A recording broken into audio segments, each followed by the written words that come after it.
ദൈവനാമം വാഴ്ത്തപ്പെടുമാറാകട്ടെ. ഇന്നത്തെ ചിന്തയ്ക്കായി തിരഞ്ഞെടുക്കുന്ന വേദഭാഗം 1 രാജാക്കന്മാരുടെ പുസ്തകം 19 അധ്യായം അതിൻ്റെ 9ഉം 10ഉം വാക്യങ്ങൾ. അതിപ്രകാരം വായിക്കുന്നു.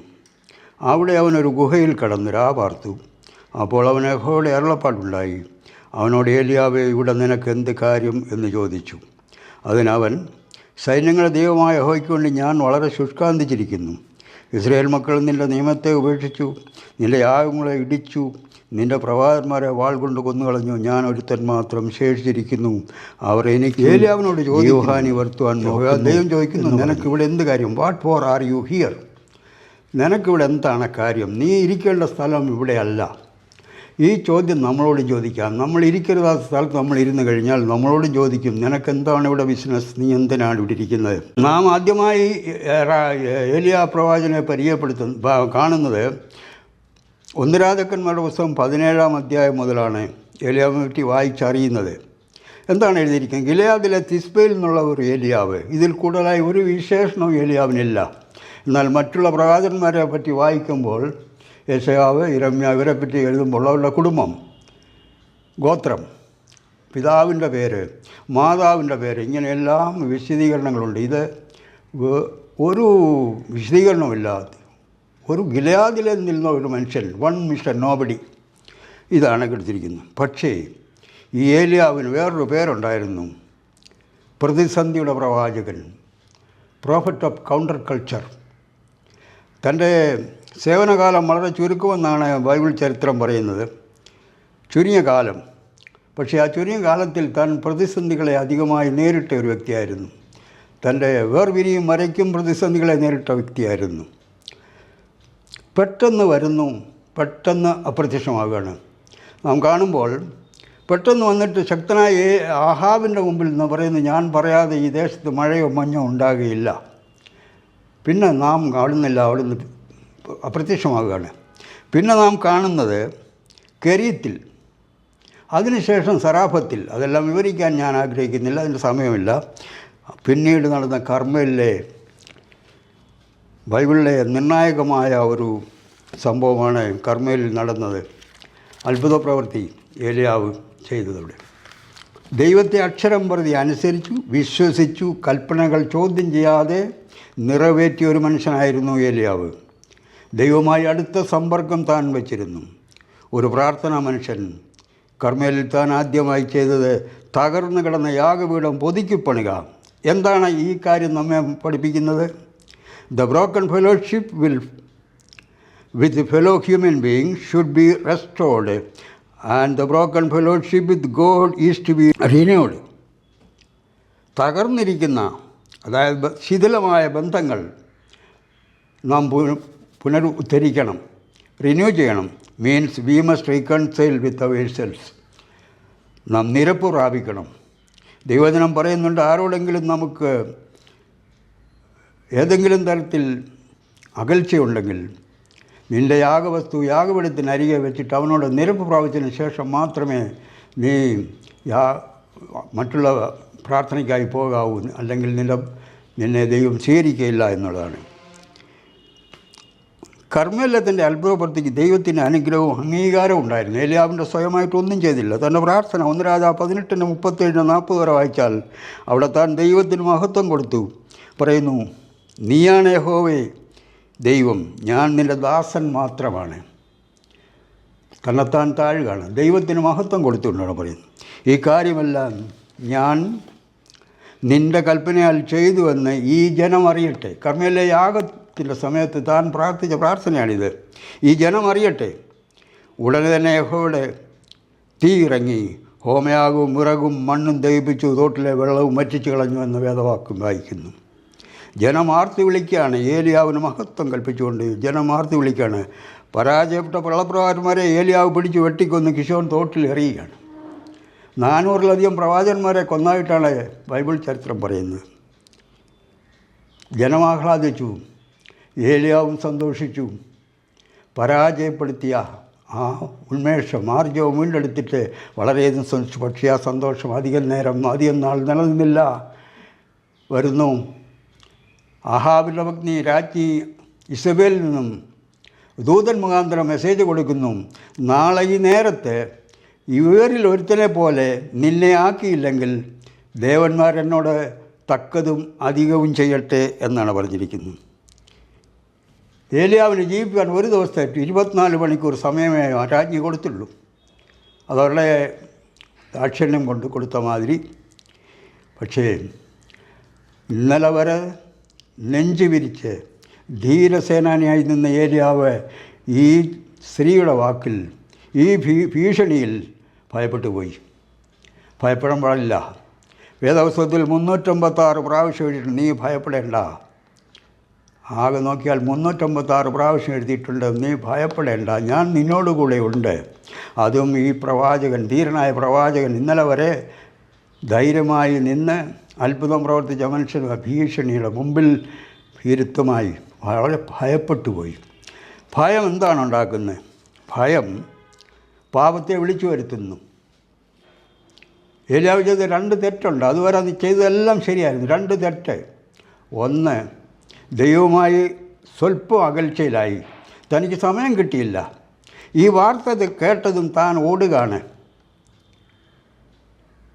ബേർഷേബയിലേക്കാണ് ഓടുന്നത്.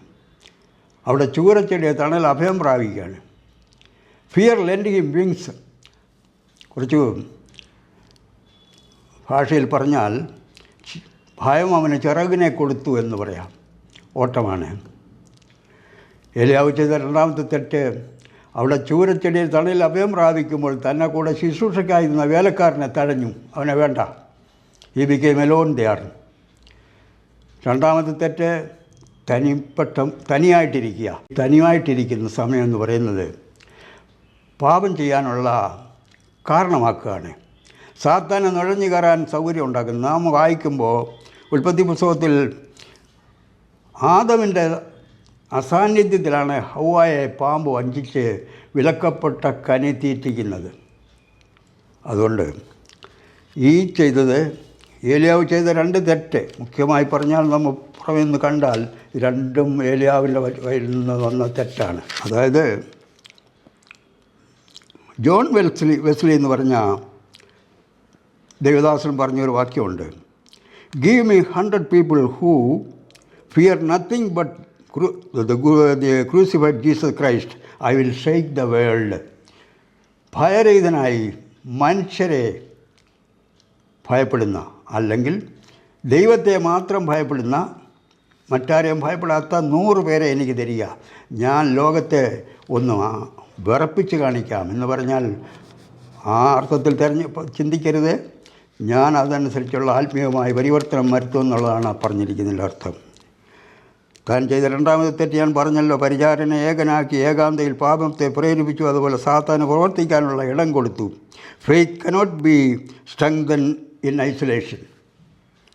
അതാണ് വിശ്വാസം ദൃഢീകരിക്കാൻ ഏകാന്തത അനുവദിക്കുന്നില്ല. You have to be around people. നീ ജനങ്ങളുടെ മധ്യത്തിൽ നിൽക്കേണ്ടവനാണ്. അവിടെ നിന്നില്ല. അവിടെ കിടന്ന് പറയുന്നു, ഞാൻ അധ്വാനിച്ചു, എൻ്റെ ഇസ്രയേൽ ജനങ്ങൾ എന്താണ് ചെയ്തത്?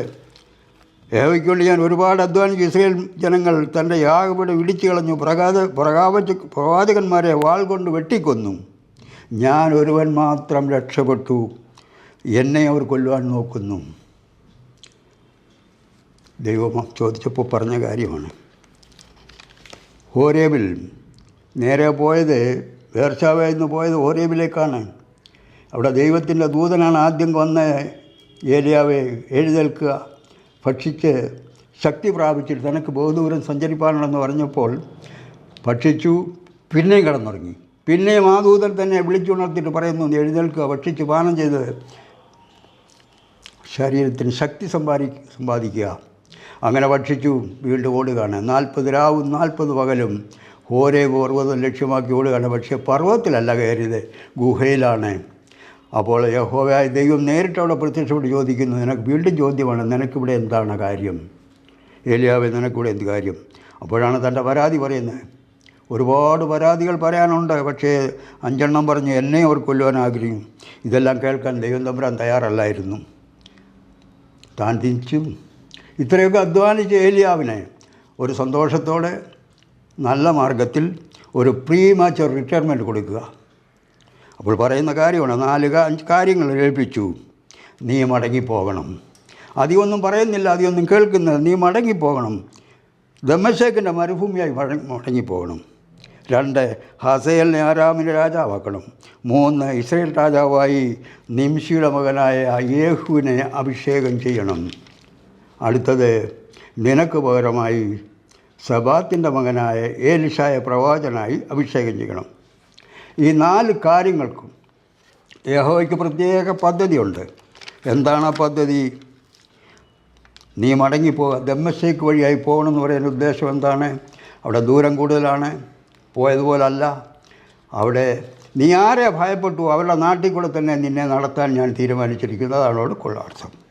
2, ഹസയേലിനെ ആരാമിന് രാജാവാക്കുക എന്ന് പറഞ്ഞാൽ എന്താണ് അതിൻ്റെ അർത്ഥം? ഹസയേൽ ആരാമിന് മാത്രമല്ല ഇസ്രയേലിലും പ്രയോജനമുള്ളവനായിട്ട് തീരും, അതാണ് ഇവിടെ അർത്ഥം. ഹസയേൽ വന്നേ മതിയാവൂ. 3, യേഹുവിനെ, ഇസബേലിൻ്റെ വർഗത്തെ മൊത്തം നിഗ്രഹിക്കണമെങ്കിൽ യേഹു വന്നേ മതിയാവൂ. യേഹുവിനെ അതിനാണ് തിരഞ്ഞെടുത്തിരിക്കുന്നത്. നിനക്ക് ചെയ്യാൻ സാധിക്കാത്ത കാര്യങ്ങൾ ഏലിശാ പ്രവാചകൻ ചെയ്യും. ഇതിനെല്ലാം ദൈവത്തിന് ഉദ്ദേശമുണ്ടായിരുന്നു. എല്ലാത്തും പർപ്പസോടുകൂടി ഒരു സമയം. അങ്ങനെ താൻ ഇതും കേട്ടതും ബാക്കി എന്ത് ചെയ്തു എന്നുള്ളത് നമ്മൾ പിടിച്ചതില്ല.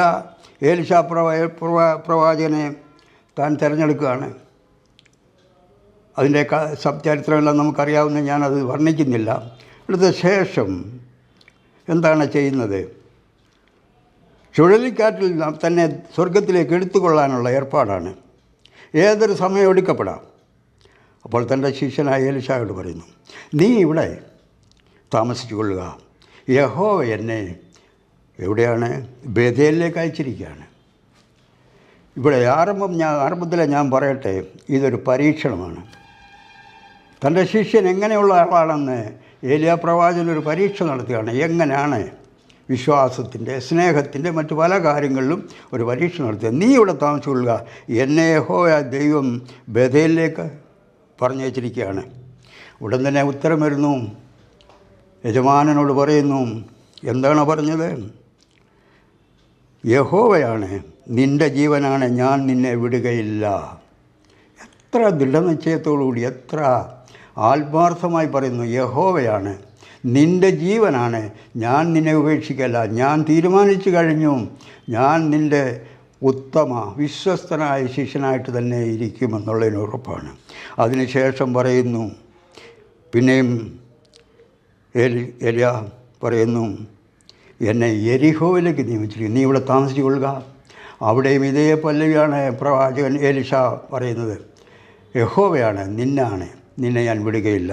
അതിനുശേഷം അത് എന്നെ ജോർഡാനിലേക്ക് അയച്ചിരിക്കുകയാണ്. അവിടെയും ഇതേ വാചകം തന്നെ പറയുന്നു.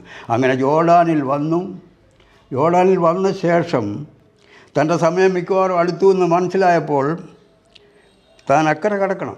യോർദാൻ അക്കരെ കടക്കുവാൻ എന്താണ്? യോർദാൻ നദി എന്നും വെള്ളം വളരെയധികമായുള്ള നദിയാണ്. അക്കരെ കടക്കുവാൻ പ്രവാചകൻ എന്ത് ചെയ്തു? തൻ്റെ പുതപ്പെടുത്ത് മടക്കി അടിച്ചു. 2 നദി പിളർന്നു, അക്കരെ കടക്കുന്നു. അക്കരെ കടന്ന ശേഷം പിന്നീട് തൻ്റെ ശിഷ്യനോട് ചോദിക്കുന്നത്, ഞാൻ നിന്നിൽ നിന്ന് പിരിയും മുമ്പേ നിനക്ക് ഞാൻ എന്ത് ചെയ്തു തരണമെന്നാണ് നീ ആഗ്രഹിക്കുന്നത്? എത്ര നല്ല മനഃശുദ്ധിയോടുകൂടിയുള്ള ചോദ്യമാണ്. ഞാൻ നിനക്ക് എന്ത് ചെയ്തു തരണം? നീ ചോദിച്ചുകൊള്ളുക. ശിഷ്യൻ പറയുന്നു, അങ്ങയുടെ ഇരട്ടി ശക്തി. മറ്റൊന്നും ചോദിച്ചില്ല, വേറെ യാതൊന്നും ചോദിക്കുന്നില്ല. എനിക്ക് അങ്ങയുടെ ഇരട്ടി ശക്തി വേണം. ഏലിയാ പ്രവാചകൻ പറഞ്ഞ വാചിതാണ്, നീ കഷ്ടമുള്ള കാര്യമാണ് ചോദിച്ചിരിക്കുന്നത്. എന്നാൽ ഒരു വ്യവസ്ഥയുണ്ട്. ഞാൻ പിരിയുന്ന സമയത്ത് നീ എന്നെ കാണാൻ നിനക്ക് സംഗതി വന്നിട്ടുണ്ടെങ്കിൽ നീ ആ ചോദിച്ച കാര്യം നടക്കും, അല്ലെങ്കിൽ ഇല്ല. ഇത് കേട്ടതും ഏലിശാ തയ്യാറായി. ഒരു കാരണവശാലും ഞാൻ എൻ്റെ യജമാനെ വിട്ടിരിക്കുകയില്ല, ഞാൻ എപ്പോഴും കൂടെ തന്നെ കാണും. തീരുമാനമെടുത്തു. എനിക്ക് ഞാൻ ആഗ്രഹിച്ചത് കിട്ടിയേ മതിയാവൂ. അത്രമാത്രം വാഞ്ചയോടുകൂടി തൻ്റെ യജമാനെ പിന്തുടർന്നു. അങ്ങനെ അങ്ങനെ ഇരിക്കുമ്പോൾ തന്നെ അഗ്നിരഥങ്ങളും കുതിരകളുമായി ഏലിയായ്ക്ക് പോകാനുള്ള സമയമായി. ഈ മനുഷ്യൻ ഇത് കാണുന്നു, പറയുന്നു, ഇസ്രയേലിൻ്റെ തേരും തേരാളിയുമായ എൻ്റെ പിതാവേ എന്ന് പറഞ്ഞ് ഓടുകയാണ്. അങ്ങനെ ഏലിയായെ പ്രവാചകനെ സ്വർഗത്തിലേക്ക് എടുക്കപ്പെടുന്നു. ഏലിശ തനിയാകുന്നു. ഇനിയുള്ള വാക്ക് തിരികെ വരണം ഏലിശായ്ക്ക്. എന്ത് ചെയ്യും? അന്ന് വരെ ഓരോ അത്ഭുത പ്രവൃത്തികളും ഏലിശ ചെയ്തതായിട്ട് നമുക്ക് ബൈബിളിൽ കാണുന്നില്ല. ഒരു ട്രെയിനിയുടെ suppose to be a training. അപ്പോൾ ഏലിശ ചിന്തിച്ചു, എങ്ങനെ അക്കരെ കടക്കും? ചിന്തിച്ചു. ഇതൊന്നും ബൈബിളിലുള്ള കാര്യമല്ല, നമുക്ക് ഊഹിക്കാനുള്ള കാര്യങ്ങളേ ഉള്ളൂ. അപ്പോഴാണ് ഏലിയ പ്രവാചകനിൽ നിന്നൊരു പുതപ്പ് താഴെ എറിഞ്ഞു. ആ പുതപ്പ് കയ്യിലെടുത്ത ശേഷം പറയുന്നു, ഏലിയായുടെ ദൈവം എവിടെ എന്ന് ചോദിച്ചിട്ട് പുതപ്പ് മടക്കി യോർദാൻ നദിയെ അടിക്കുകയാണ്. ഒട്ടും താമസിച്ചില്ല, യോർദാൻ നദി തൻ്റെ ഗുരു ചെയ്തതുപോലെ തന്നെ രണ്ടായി പിളർന്നു താൻ ഇക്കര കടക്കുന്നു. ഇത് കാര്യം വളരെ നിസ്സാരമെന്ന് ചിന്തിക്കാൻ പാടില്ല, വളരെ അത്ഭുതം നടത്തുന്ന ഒരു കാര്യമാണ്. ഏലിയാവ് എന്ത് ചെയ്തു? ശിഷ്യനെ ആത്മാർത്ഥമായി സ്നേഹിച്ചു. തന്നേക്കാൾ ശക്തനാകുന്ന യാതൊരു തരത്തിലുള്ള എതിർപ്പോ മാനസികമായ വിഭ്രാന്തിയോ ഈ ഏലിയ പ്രവാചകൻ ഉണ്ടായിരുന്നില്ല. ആധുനിക അപ്പോസ്തലന്മാരാണെങ്കിൽ തനിക്ക് സമമായി ഒരു ശിഷ്യൻ വരുന്നെന്ന് പറഞ്ഞാൽ ഒരു കാലത്തും അവർക്കത് പിടിക്കത്തില്ല. അവനെ മുൻപോട്ട് വിടാൻ അവർക്ക് ഒരിക്കലും മനസ്സ് വരത്തില്ല. എവിടെയെങ്കിലുമൊക്കെ പ്രശ്നങ്ങളുണ്ടാക്കും. ഏലിയ മനഃപൂർവ്വമായി തൻ്റെ ശിഷ്യൻ തന്നെക്കാൾ ശക്തിമാനാകുന്നത് വളരെ സന്തോഷത്തോടെ അവനെ അനുഗ്രഹിക്കുകയാണ്. അതിനായാണ് 3 സ്ഥലങ്ങളിൽ കൊണ്ടു നടക്കുന്നത്. ഒരു യൂണിവേഴ്സിറ്റിയിൽ എങ്ങനെ പഠിപ്പിക്കുന്നു അതുപോലെ തന്നെ നമുക്ക് ചിന്തിക്കാം. അവിടെ എത്ര കാലമെന്ന് പറഞ്ഞിട്ടില്ല, പക്ഷെങ്കിൽ അവിടെ എല്ലാം മനസ്സിലാക്കാനും പഠിക്കാനും തൻ്റെ ശിഷ്യനെ മനസ്സിലാക്കാൻ പല കാര്യങ്ങൾ അവിടെ ഉണ്ടായിരുന്നു. അത് തൻ്റെ ഉദ്ദേശത്തിൽപ്പെട്ടതായിരുന്നു. ശിഷ്യനെ സ്നേഹിച്ചു, കൂടുതൽ ശക്തനാക്കാൻ താൻ താല്പര്യപ്പെട്ടു. God insist that the leader should give special attention and love to other believers. ശരിയായ ഒരു നേതാവ്, ഒരു സഭയുടെ നേതാവിന് അവരുടെ ശിഷ്യന്മാരെ വിശ്വാസത്തിലേക്ക് വരുത്തുന്നതിന് നിർബന്ധപൂർവം അവരിൽ വിശ്വാസം അടിച്ചേൽപ്പിക്കണം. വിശ്വാസം അടിച്ചേൽപ്പിക്കുന്നു പറഞ്ഞാൽ അതിനുള്ള പ്രശ്നങ്ങൾ അവർ തന്നെ സൃഷ്ടിക്കണം. അവിടെയാണ് തന്നെപ്പോലെ തന്നെ കരുതണം. അവിടെ എന്നാൽ ഗുരുവിനെ പറ്റി നാം പറഞ്ഞു. ശിഷ്യൻ എന്താണ്? ശിഷ്യൻ നാം വായിക്കുമ്പോൾ ഈ ശിഷ്യൻ ഒരു സാധു മനുഷ്യനൊന്നും അല്ലായിരുന്നു, ദരിദ്രനല്ലായിരുന്നു, പണക്കാരൻ്റെ മകനായിരുന്നു. താനത് കളഞ്ഞിട്ടാണ്, അത് ഉപേക്ഷിച്ചിട്ടാണ് ഇതിലേക്ക് വന്നിരിക്കുന്നത്. തൻ്റെ യജമാനൻ ചോദിക്കും, നിനക്ക് എന്ത് വേണം ചോദിച്ചപ്പോൾ ആവശ്യപ്പെട്ടത് എന്തുവാണ്? എനിക്ക് നിൻ്റെ ഇരട്ടി ശക്തി. ഈ ശിഷ്യൻ ആഗ്രഹിച്ചത് തൻ്റെ ഗുരുവിനെ സ്നേഹിച്ച്, യജമാനെ സ്നേഹിച്ച് നടക്കുക, തന്നധികമായ ശക്തി തനിക്ക് ലഭിക്കണം. അതിൽ കൂടുതലായി ഒന്നും ആഗ്രഹിച്ചില്ല. അവൻ ആഗ്രഹിച്ചത് അവന് ലഭിച്ചു. നാം നമ്മുടെ പ്രവൃത്തിയിൽ പുകഴ്ത്താൻ പാടില്ല. ദൈവമായുള്ള സമ്പർക്കത്തിൽ കേടുവരാൻ പാടില്ല. പ്രാർത്ഥന ഇല്ലാതാകുമ്പോൾ സാത്താൻ നമുക്ക് പ്രവേശിക്കും. നമ്മൾ ചിന്തിക്കേണ്ട ഒരു കാര്യം, നാം പ്രാർത്ഥിക്കുന്ന ഏതാനും ചില മിനിറ്റുകൾ മാത്രമാണ്. അല്ലെ അരമണിക്കൂർ, അല്ലെ 1 മണിക്കൂർ എന്ന് വെച്ചു. പക്ഷേ 24 മണിക്കൂർ നമ്മോടുകൂടി നടക്കുന്ന ഒരു വസ്തുവുണ്ട്. വസ്തുവല്ല, അതാണ് സാത്താൻ. എങ്ങനെ വീഴ്ത്താം, എപ്പോൾ വീഴ്ത്താം, എവിടെ പിടിക്കാം, എവിടെ കേടുവരുത്താം എന്നുള്ള ചിന്തയിൽ നടക്കുന്നതാണ് സാത്താൻ. അതിന് ഇടം കൊടുക്കാതിരിക്കണമെങ്കിൽ പ്രാർത്ഥനയായിരിക്കണം. പ്രാർത്ഥന ഇല്ലാത്ത ഇടത്തിലാണ് ഇങ്ങനെയുള്ള സംഭവം കയറി വരുന്നത്. അതാണ് പ്രാർത്ഥന ഒഴിവാക്കാൻ പാടില്ലാത്തത്. ബന്ധങ്ങളിൽ മായം ചേർക്കാൻ പാടില്ല. ആത്മാർത്ഥമായി pride, jealousy and hated, these things 3 കാര്യങ്ങൾ ഒരു മനുഷ്യനെ തിന്മയിലേക്ക് നയിക്കുന്നതാണ്. പ്രൈഡ്, അഹങ്കാരം, അസൂയ, വെറുപ്പ്, ഇത് 3 ഒഴിവാക്കി മനുഷ്യൻ ജീവിക്കണം. പ്രത്യേകിച്ച് ഒരു ദൈവമനുഷ്യൻ ഒരു കാലത്തും ഇത് 3 മനസ്സിൽ വെച്ചിരിക്കാൻ പാടില്ല. നാം ഏലിയാവിനെപ്പറ്റി പഠിച്ചു, ഏലിശായെപ്പറ്റി പഠിച്ചു. ഏലിശായ്ക്ക് അതിന് ശേഷം അതിന് സമയമില്ല. അതിൻ്റെ ഈ സമയം അതിന് ഞാൻ ഉപയോഗിക്കുന്നില്ല. ഏലിശ പഴയ നിയമത്തിലെ ഏറ്റവും വലിയ ഒരു നിർണായകമായ ഒരു സംഭവമായിരുന്നു അരാമ്യനായ നയമാനെ അവൻ്റെ കുഷ്ഠരോഗം മാറ്റിയെടുക്കുന്നത്. അത് എലീശായ്ക്ക് സാധിച്ചു. ആ സംഭവം ഇതോട് ഞാൻ ലിങ്ക് ചെയ്യുന്നില്ല, എങ്കിലും ഒരു വാചകം മാത്രം പറയുന്നു. ആ സംഭവം ഇങ്ങനെയാണ്. അരാമ്യനായ നയമാൻ വളരെ അധികാരത്തിലും അഹങ്കാരത്തിൽ വന്ന് തൻ്റെ വാതിക്കൽ നിൽക്കുന്നു.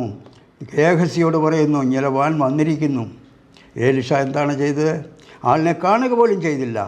ആ ശിഷ്യനെ പറയുന്നു, നീ ചെന്ന് അവനോട് പറ, യോർദാനിൽ 7 പ്രാവശ്യം മുങ്ങാൻ പറയുന്നു. അവൻ ആദ്യം ദേഷ്യമടന്നു. കാരണം താൻ ചിന്തിച്ചത് എന്താണ്? ഞാനൊരു വലിയ സർവ്വസൈന്യാധിപൻ, ഇയാളേതോ ഒരു ഉപദേശി, ഇയാളെന്നെ അടുത്ത് വന്നിട്ട് എൻ്റെ ഷർട്ടൊക്കെ ഊരി അവിടെ ഇവിടെയൊക്കെ നോക്കി എന്താണ് ഏതാണെന്നൊക്കെ പറഞ്ഞ് ഒക്കെ എന്തെങ്കിലുമൊക്കെ ചെയ്യും. അത് പ്രതീക്ഷിച്ചില്ല.